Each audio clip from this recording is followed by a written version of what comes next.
sekali yang kita temui tentang radiologi begitu ya. Itu ada X-ray juga mungkin yang sudah sering teman-teman ketahui, terus USG, kemudian ada CT scan, mungkin di Bali baru satu yang punya gitu ya. Kemudian ada MRI dan ada kedokteran nuklir gitu. Nah, di radiologi ini di kita di FKH Unut mungkin baru memperdalam tentang X-ray G gitu. Jadi untuk scan MRI dan yang lainnya kita belum tuh gitu. Tapi kalau misalnya teman-teman ada yang tertarik dengan radiologi, nanti bisa ngambil elektifnya di diagnostik pencitraan gitu. Oke, pertama kita masuk. Jadi apa itu radiologi gitu ya? Jadi radiologi itu adalah suatu ilmu yang berhubungan dengan elektromagnetik. Jadi berupa sinar untuk suatu tindakan medis gitu ya teman-teman. Jadi radiologi itu tidak hanya tentang alat diagnosanya saja, tapi bisa juga digunakan sebagai terapi gitu, atau pengobatan gitu ya. Jadi ada istilah namanya radioterapi, kemudian ada juga istilahnya radiodiagnostik gitu. Nah, kita pelajari di semester ini masih fokus di radio gitu. Jadi alat berkaitan dengan penggunaan sinar atau elektromagnetik, gelombang-gelombang elektromagnetik itu bantu diagnosa suatu penyakit gitu. Ya, di semester 5 ya sekarang. Jadi teman-teman di semester 5 ini udah mulai serius harusnya gitu. Jadi ilmu dokternya itu harus sudah meningkat gitu. Jadi harus sudah menjadi seperempat dewa lah gitu. Ya nanti ketika teman-teman jadi PPDH atau koas itu udah menjadi setengah dewa. Ketika menjadi dokter, nah 3/4 dewanya udah keluar jadinya. Gitu. Jadi bagaimana kita bisa menerawang gitu kan. Menerawang bukan pakai ini ya, bukan pakai dukun gitu ya, tapi pakai alat gitu untuk menunjang suatu masalah yang terjadi pada pasien-pasien teman-teman semua nantinya gitu. Nah, kalau di radioterapi itu adalah pengobatan untuk eh, penggunaan alat gelombang elektromagnetik untuk pengobatan gitu. Jadi biasanya kalau saat ini yang lagi ngetren itu adalah pemecahan batu menggunakan sinar laser gitu ya. Itu kemudian batu ginjal, kemudian urolit gitu untuk dipecah dengan menggunakan sinar laser atau sinar yang lainnya gitu. Nah, tapi kita masih belum punya alatnya itu gitu. Nah, untuk sementara kita belajar untuk mendiagnosa dulu sebelum ke pengobatan gitu ya. Jadi di diagnostik itu kita biasanya menggunakan sinar gamma dan sinar X. Yang paling sering atau yang akan kita perdalam nantinya itu adalah sinar X, yaitu X-ray. Oke. Nah, ini ada pembagian spektrum gelombang elektromagnetik. Itu ada gelombang pendek, energinya tinggi. Itu adalah contohnya adalah sinar kosmik, sinar gamma, dan sinar X. Gitu. Jadi gelombangnya dia pendek, tapi energi atau frekuensi energi yang dia hasilkan itu tinggi. Gitu. Kemudian ada yang medium, kemudian energinya juga medium gitu. Jadi sedang-sedang aja. Itu ada infrared, ada UV, kemudian sinar.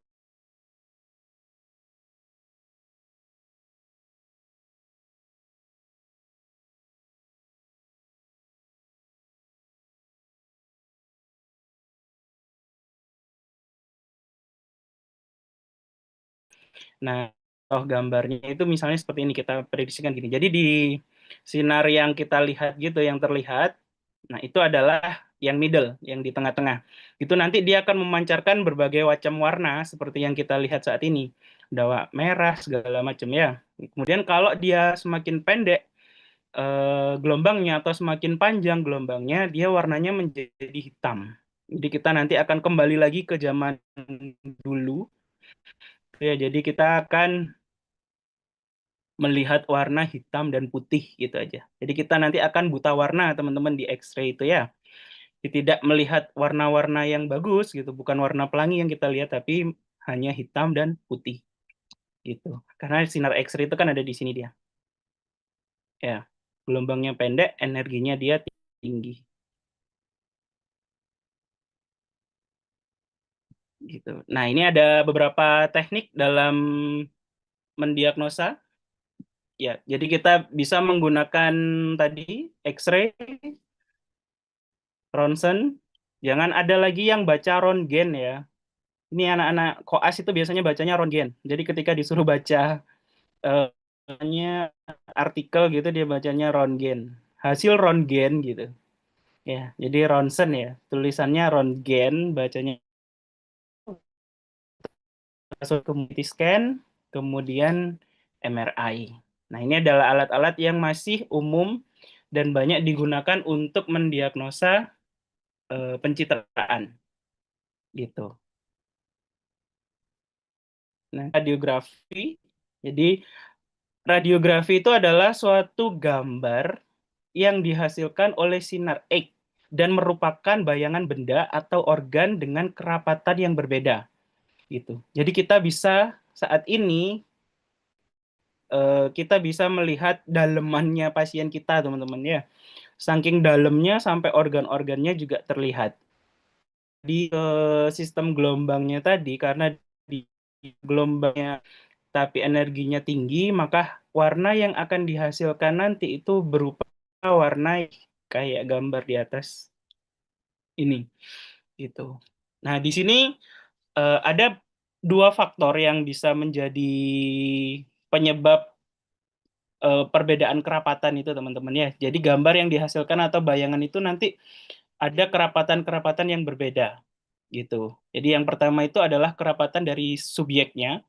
Itu ditentukan perbedaan objek. Jadi apa namanya, tebal tipisnya pasien kita gitu, seksi atau gemuknya pasien kita itu juga mempengaruhi dari hasil gambar yang akan kita dapatkan nantinya gitu. Kemudian ada juga rapatan radiografik gitu. Nah, ini ditentukan oleh penghitaman film yang dihasilkan oleh X-ray gitu. Jadi di proses X-ray ini adalah sama halnya dengan teman-teman menggunakan kamera gitu. Jadi kamera yang dulu ya, kita balik lagi ke dulu, kamera dulu kan ada filmnya gitu. Nah, itu akan berpengaruh dari warna atau hasil bayangan yang didapatkan oleh alat X-ray-nya itu tadi, teman-teman. Gitu. Jadi selain dari subjeknya, dari filmnya atau dari kerapatan penghitaman filmnya itu juga akan mempengaruhi dari X-ray-nya gitu. Mau dia nanti alat X-ray yang manual ataupun semi manual atau yang otomatis, semuanya masih tetap menggunakan film. Jadi nanti ada pergantian-pergantiannya, filmnya itu masih ada kurun waktu dia bisa menghasilkan gambar yang bagus. Semakin sering dia terpapar oleh sinar atau semakin sering dia digunakan, maka hasil yang diperoleh dari film tersebut itu nanti akan berpengaruh gitu.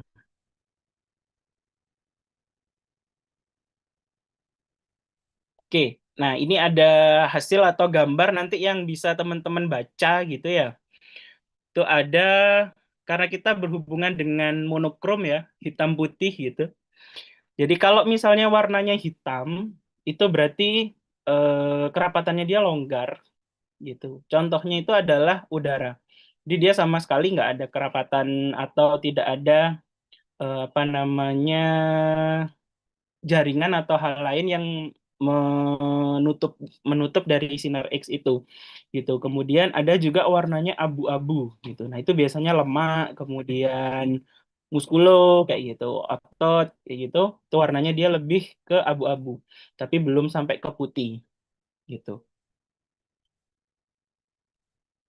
Kemudian ada juga warnanya agak putih gitu. Itu air. Nih, misalnya di sini ini adalah VU, teman-teman. Jadi isinya kencing, air kencing gitu. Jadi dia warnanya lebih putih atau lebih berwarna gitu atau lebih putih lah dari lemak tadi gitu. Kemudian tulang itu udah jelas pasti putih.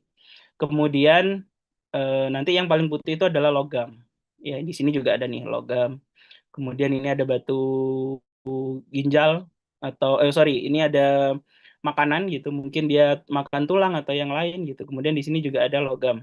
Entah dia makan kawat atau hal lain gitu.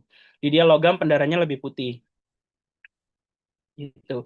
Nah, kemudian sebenarnya ini saya ngambil fotonya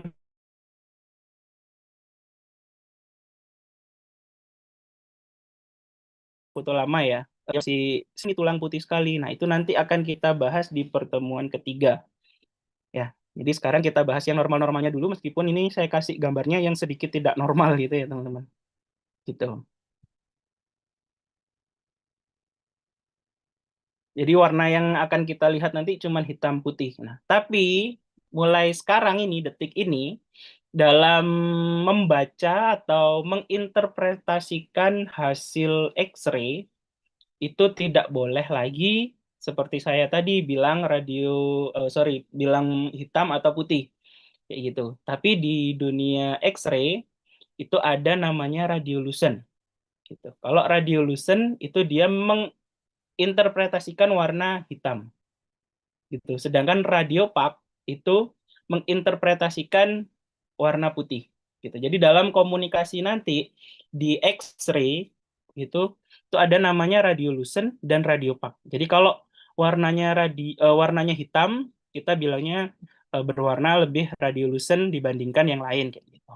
Atau radiopak gitu. Kalau dia lebih putih berarti memiliki opasitas atau warna lebih radiopak gitu. Opasitas itu adalah istilah warnanya ya teman-teman.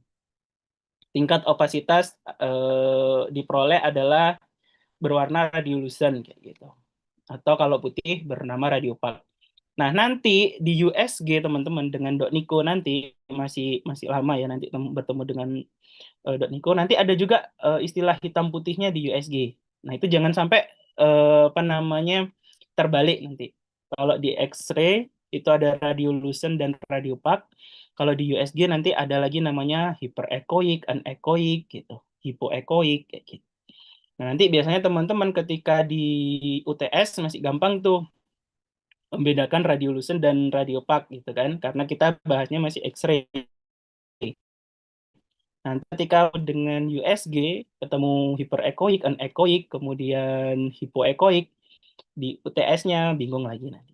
Mulai sekarang coba diterapkan istilah-istilah ini. Jadi ketika nanti di tugas presentasi usahakan menggunakan istilah-istilah warna ini. Jadi radiolucent, radiopak kayak gitu ya. Di radiolucent, lucent hitam gitu, luz hitam gitu, pak opak gitu kan, putih warnanya. Oke. Kemudian dalam melakukan X-ray itu juga ada posisi-posisi teman. Ya, jadi posisinya seperti apa, kemudian mau gaya apa gitu ya. Itu kita atur di X-ray. Gitu yang dinamakan adalah standar pandang objek. Gitu ya. Nah, di standar pandang objek yang pertama itu adalah kraniokaudal. Jadi dia mengindikasikan dari kepala sampai ke ekor. Ya, melihat dari bagian kepala sampai ke ekor atau dengan istilah lain juga dari depan ke belakang gitu. Ya, kepala nggak boleh dilupakan untuk isi kaki, kaki depan, kaki belakang, kemudian bagian jari-jari gitu kan, karpal, tarsal gitu. Nah, itu digunakan sebagai standar pandangnya namanya kraniokaudal. Gitu. Nanti ada istilah lagi di perdalam lagi nanti ada kraniolateral, kraniomedial kayak gitu. Ya, itu nanti kita pelajari di waktu praktikum. Karena di waktu praktikum nanti akan lebih banyak lagi standar pandang yang akan teman-teman temui. Intinya, konsepnya ketika dia menggunakan bagian depan dan belakang, berarti istilahnya adalah kraniokaudal. Gitu ya. Contohnya ini misalnya di kaki belakang gitu kan. Posisinya seperti di gambar di bawah. Hasilnya seperti gambar di atas. Ya, jadi terlihat nampak depan gitu. Nah, nanti di praktikum juga akan saya jelaskan gimana posisi yang benar membacanya gitu. Nah, sekarang saya kasih pengantar dulu biar teman-teman nggak bingung. Ya, jadi kalau di kraniokaudal itu pokoknya yang depan dan belakang gitu aja. Jadi tampak depan, tampak belakang gitu. Kemudian ada juga namanya standar pandang lateromedial gitu. Jadi lateral dan medial atau dari medial dulu ke lateral kayak gitu boleh. Gini ya. Lateromedial. Nanti istilahnya di pencitraan itu adalah lateral kanan, lateral kiri gitu. Medio lateral kanan, medio lateral kiri kayak gitu. Ya.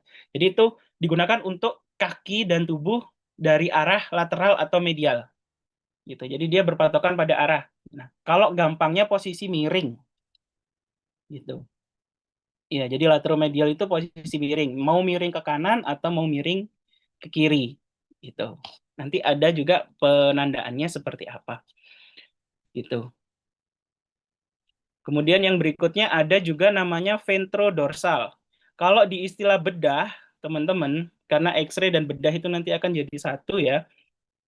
Ventrodorsal itu di bedah istilahnya dorsal rekumbensi atau bahasa awamnya itu adalah terlentang posisinya. Ya, jadi posisi punggungnya itu kena X-ray, film X-ray, kemudian yang kena sinar itu posisi dada atau bagian eh, dorsalnya, gitu ya. Namanya kalau di istilah X-ray itu namanya ventrodorsal. Kalau di istilah bedah itu dorsal rekumbensi. Jadi kalau nanti ada misalnya perkataan apa itu yang disebut sudut pandang dorsal rekumbensi, berarti adalah posisi ventrodorsal. Atau kalau di praktisnya kita biasanya nyebutnya VD, posisi VD. Minta gambaran abdomen posisi VD, minta gambaran torak posisi VD. Ya, tuh. Jadi untuk melihat bagian-bagian eh, apa namanya arah pandang tubuh yang di luar gitu dari dorsalnya. Ininya dia. Kemudian juga ada kalau udah ada terlentang pasti ada telungkup gitu. Dorsoventral. Kalau istilah bedahnya ventral rekumbensi gitu. Ya jangan dibalik-balik nanti. Ya pokoknya kalau terlungkup, kalau di X-ray itu dorsoventral atau istilah praktisnya biasanya kita sebut DV. Itu biasanya lebih fokus nanti untuk daerah-daerah yang di torak untuk melihat paru-paru, kemudian untuk melihat jantung, posisi jantungnya seperti apa. Nah, itu kita lebih banyak menggunakan di posisi DV ini.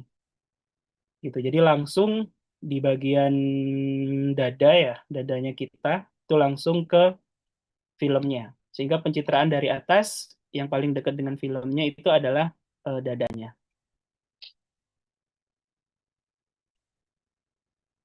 Seperti itu ya, teman-teman. Itu adalah standar pandangnya. Nah, kemudian yang terakhir itu adalah gaya bebas. Gitu, gaya bebas itu atau oblik ya istilahnya oblik. Jadi ini posisinya bebas, kalian mau ngaturnya seperti apa, mau mau sudut 45 derajat gitu. Di daerah-daerah yang susah gitu kan, misalnya di daerah skull atau daerah kepala, itu dia kan partnya kan lebih banyak yang susah ya ditemukan ya. Misalnya mau lihat rahang kiri tapi ketutup rahang kanan misalnya kayak gitu. Kemudian ternyata yang ada masalahnya ada di palatumnya gitu misalnya. Jadi itu kita bisa posisikan hewannya sesuai yang kita mau. Jadi istilahnya oblik, bebas mau mau seperti apa gitu. Mau kayang, mau apa namanya di apa namanya yang lain gitu bebas. Istilahnya kalau di Excel adalah oblik itu. Tuh. Kemudian kalau misalnya dalam melakukan X-ray, kita juga karena menggunakan sinar ya, sinar itu cukup berbahaya, jadi harus tetap menjaga safety-nya, keamanannya. Gitu. Nah, ini ada beberapa faktor yang bisa digunakan atau sebagai patokan untuk melindungi diri dari radiasi. Yang pertama adalah waktu, gitu. Jadi X-ray itu rata-rata cukup sekali dua kali udah beres, gitu. Artinya sekali dua kali biasanya dua sudut pandang, sekali sudut pandang lateral misalnya, atau kemudian sekali sudut pandang oblik atau ventrodorsal atau dorsoventral udah cukup, gitu. Jangan sampai lateral sampai 10 kali, kemudian ventrodorsal 10 kali gitu. Nanti yang efeknya adalah paparan sinar ke orangnya yang membantu menghandle atau merestrain dari hewannya. Gitu. Kemudian jarak, gitu. Jarak dari sinar X-nya ke orangnya dan ke pasiennya, gitu. Jadi pasien pun ketika dia di X-ray berkali-kali dia juga akan memiliki dampak, gitu. Artinya ketika dia semakin banyak di X-ray, dia memiliki semakin banyak resiko untuk ada masalah baru dalam tubuhnya dia, gitu. Misalnya dia sekarang patah tulang gitu kan. Di X-ray sampai 20 kali gitu, tiba-tiba muncul tumor kayak gitu, atau muncul masalah lain yang ada di organnya kayak gitu. Itu karena faktor X-ray gitu. Ya, kemudian pelindung yang digunakan untuk para medis atau dokter yang membantu merestrain di dalam ruangannya gitu. Nah, ini adalah contoh penggunaan pelindung di kita di rumah sakit hewan. Apronnya baru sampai di leher, jadi belum sampai ada topinya itu ya, gitu. Jadi dia melindungi untuk paparan sinarnya. Nah, isinya dia adalah timbal atau PB, gitu.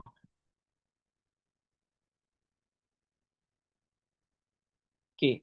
Nah, kemudian cara menginterpretasi gitu, atau cara membaca tadi, selain informasi kita harus menggunakan opasitas tadi, radiolucent, radiopak tadi, kita juga bisa menginterpretasinya melalui perubahan-perubahan yang terjadi pada pasien kita gitu. Yang pertama itu adalah perubahan bentuk gitu, atau perubahan strukturnya atau anatominya gitu. Misalnya di fraktur gitu, posisinya seperti apa, kemudian garis garis pembatasnya seperti apa, kemudian apa namanya letaknya seperti apa gitu, ada dislokasi kah atau ada yang robek kah kayak gitu, itu harus kita teliti di sana. Itu kemudian yang berikutnya adalah perubahan kerapatan. Jadi biasanya kalau misalnya tulangnya itu bersih gitu kan, putih, tidak kerapatannya sesuai dengan kerapatan tulang, tapi kalau misalnya dia ada radang, kemudian atau ada tumor, nah kerapatannya kan dia semakin longgar. Jadi masih ada rongga-rongga yang bisa kita lihat di apa namanya di foto yang kita dapatkan nanti gitu. Ya, jadi itu cara menginterpretasi hasil X-ray-nya.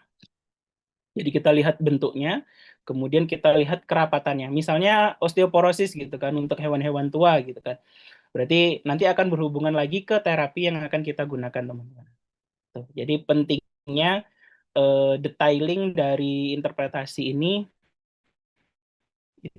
itu kerapatannya seperti apa gitu. Kemudian misalnya, oh ini tulang gitu, tapi kok kayak gambarnya warnanya abu-abu ya, misalnya kayak gitu, seperti jaringan lemak misalnya, atau seperti muskulo. Kenapa ini tulangnya misalnya kayak gitu. Itu harus diperhatikan. Ya. Kemudian dalam melakukan interpretasi, kadang kan kita bingung nih, utamanya kalau kita menggunakan atau menginterpretasi gambaran dari saluran, gitu, saluran pernafasan, kemudian saluran pencernaan, saluran reproduksi, misalnya kayak gitu, itu kan susah sekali.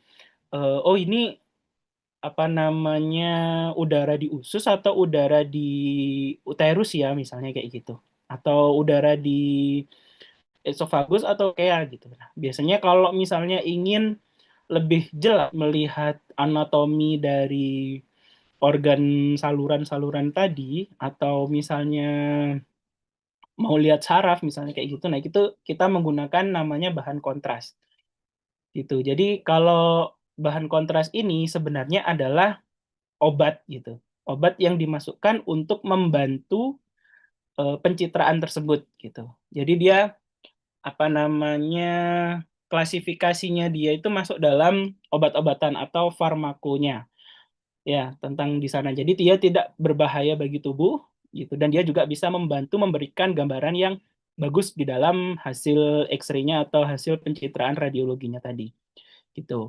Ya, jadi kita juga perlu mengetahui dasar dari chipnya seperti itu. Jangan jangan sampai kita menggunakan bahan kontras, ternyata bahan kontrasnya itu dia tidak bisa diekskresi atau malah menyebabkan masalah di tempat yang kita gunakan bahan kontrasnya tadi. Gitu ya. Contohnya di sini misalnya kita biasanya menggunakan barium sulfat jadi warnanya putih gitu. Kemudian ada juga kita menggunakan udara misalnya di VU, biar VU-nya kelihatan dinding-dindingnya, kita masukkan udara dari apa namanya kelaminnya gitu. Jadi VU-nya seperti balon gitu, warnanya hitam gitu.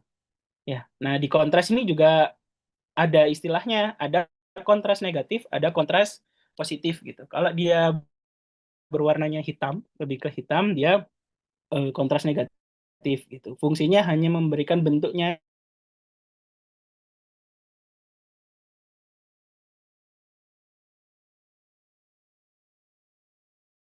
Kalau misalnya barium gitu kan, misalnya di daerah tertentu gitu. Jadi dia akan terlihat dan gambarannya dia lebih jelas warnanya. Itu tidak hanya bentuk saja, tapi sampai ukurannya itu kita bisa tahu. Gitu. Ya, kemudian ada juga bahan terlarut, terlarut gitu kan, ada terionisasi dan tidak terionisasi. Kemudian contohnya misalnya yang terionisasi itu iodin gitu. Yang kemudian ada bahan juga yang tidak terlarut. Jadi artinya dia ketika masuk ke dalam tubuh, misalnya 1 mili, misalnya gitu, keluarnya juga harus 1 mili. Gitu, itu contohnya barium sulfat. Jadi dia hanya cuma lewat aja, sekedar membantu memberikan gambaran. Dan itu harus dipastikan, misalnya kita masukkannya 10 mili, keluarnya harus juga diukur 10 mili. Jangan sampai ada sisa. Ketika ada sisa, dia akan menjadi residu di dalam organ-organ kita dan akan menyebabkan masalah nanti.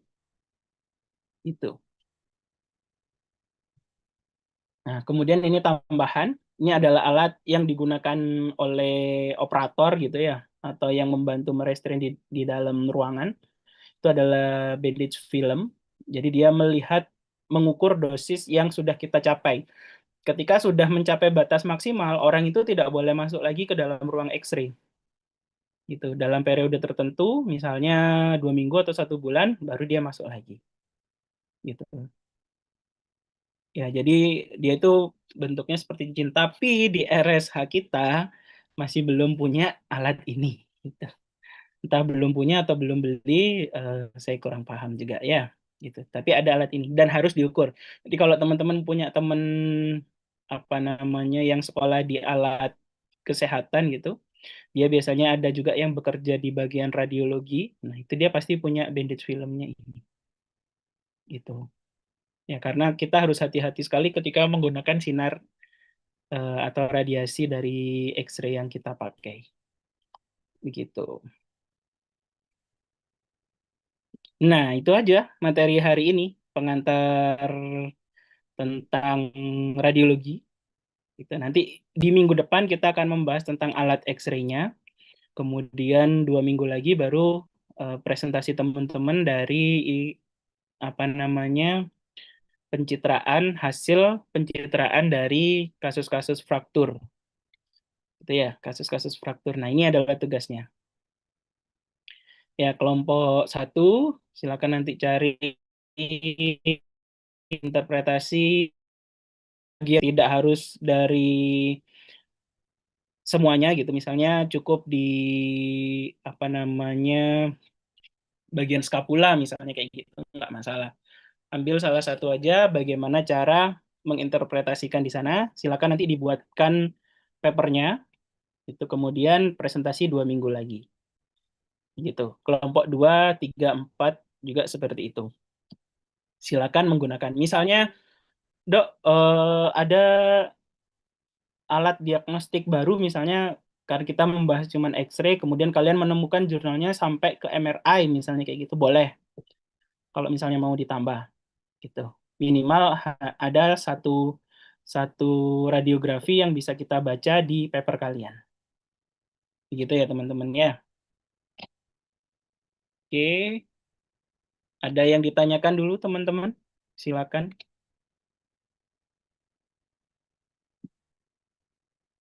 Tentang tugasnya boleh, tentang materinya boleh. Saya izin bertanya mungkin untuk memastikan untuk tugasnya boleh. Iya, silakan. Berarti untuk tugasnya sendiri itu seperti kayak misal kita mencari kasus yang seputaran dengan radiologi gitu gitu. Jadi Lalu, dari satu kasus itu misalnya nggak cukup nih kalian bahasannya apa gitu, boleh ditambah referensinya yang boleh gitu. Misalnya oh, satu jurnal misalnya ya ketemu fraktur oskapula misalnya kayak gitu. Tetapi di jurnal itu tidak membahas detail cara menginterpretasikannya gimana atau yang lain, boleh ditambah ke materi, ditambah rujukan yang lain gitu. Jadi contohnya dari kasusnya cuman oskapulanya aja, tapi bahasanya bisa lebih, misalnya di interpretasi ini ada fraktur yang seperti apa gitu. Ya, jadi nggak oke, harus, baik, contohnya dokter. cukup satu Jadi aja. untuk Ya, ya Jess.